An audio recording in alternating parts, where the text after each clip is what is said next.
ಕುಮಟಾ ಪಟ್ಟಣದ ಹಳೆ ಅರಬಟ್ಟಾದ ಸರ್ಕಾರಿ ಹಿರಿಯ ಪ್ರಾಥಮಿಕ ಶಾಲೆಗೆ ಭೇಟಿ ನೀಡಿದ ಶಾಸಕ ದಿನಕರ್ ಶೆಟ್ಟಿ ಅವರು ಹಳೆ ಕಟ್ಟಡದ ಸ್ಥಿತಿಗತಿಗಳನ್ನು ಪರಿಶೀಲಿಸಿ ಅಗತ್ಯ ಕ್ರಮ ವಹಿಸುವ ಭರವಸೆ ನೀಡಿದರು.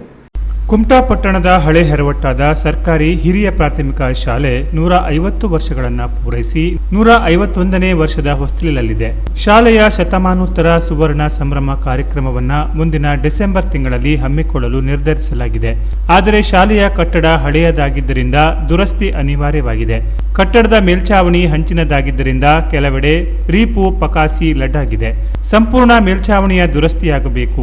ಎಲೆಕ್ಟ್ರಿಕ್ ವೈರಿಂಗ್ ಬದಲಾವಣೆ ಮಾಡಬೇಕು. ಇಡೀ ಶಾಲಾ ಕಟ್ಟಡಕ್ಕೆ ಪೇಂಟಿಂಗ್ ಮಾಡಿಸಿಕೊಡಬೇಕೆಂದು ಶತಮಾನೋತ್ತರ ಸುವರ್ಣ ಸಂಭ್ರಮ ಸಮಿತಿ ಅಧ್ಯಕ್ಷ ವಿಎಂ ಗೋಳಿ, ಶಾಲಾಭಿವೃದ್ಧಿ ಮತ್ತು ಮೇಲ್ಉಸ್ತುವಾರಿ ಸಮಿತಿ ಅಧ್ಯಕ್ಷೆ ಪ್ರೀತಿ ಪ್ರಶಾಂತ ಬೋರ್ಗಾಂವ್ಕರ್ ಅವರು ಶಾಸಕರ ಬಳಿ ಮನವಿ ಮಾಡಿದರು.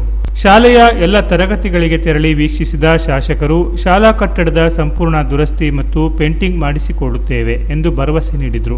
ಅಲ್ಲದೆ ಶಾಲಾ ಅಡುಗೆ ಕೋಣೆ ವೀಕ್ಷಿಸಿದ ಶಾಸಕರು ಇದರ ನವೀಕರಣಕ್ಕೆ ಅಗತ್ಯ ಕ್ರಮ ವಹಿಸುವಂತೆ ಸ್ಥಳದಲ್ಲಿದ್ದ ಅಕ್ಷರ ದಾಸೋಹದ ಸಹಾಯಕ ನಿರ್ದೇಶಕರಾದ ವಿನಾಯಕ ವೈದ್ಯ ಅವರಿಗೆ ಸೂಚಿಸಿದರು. ಅಲ್ಲದೆ ಶಾಲಾ ಕಟ್ಟಡದ ಮೇಲೆ ಬಾಗಿರುವ ಮತ್ತು ಬೃಹದಾಕಾರದ ಮರಗಳ ರೆಂಬೆ ಕೊಂಬೆ ಕಡಿದು ಶಾಲಾ ಕಟ್ಟಡಕ್ಕೆ ಮತ್ತು ಮಕ್ಕಳಿಗೆ ಯಾವುದೇ ತೊಂದರೆಯಾಗದಂತೆ ಅಗತ್ಯ ಮುನ್ನೆಚ್ಚರಿಕೆ ಕ್ರಮ ಕೈಗೊಳ್ಳಬೇಕು.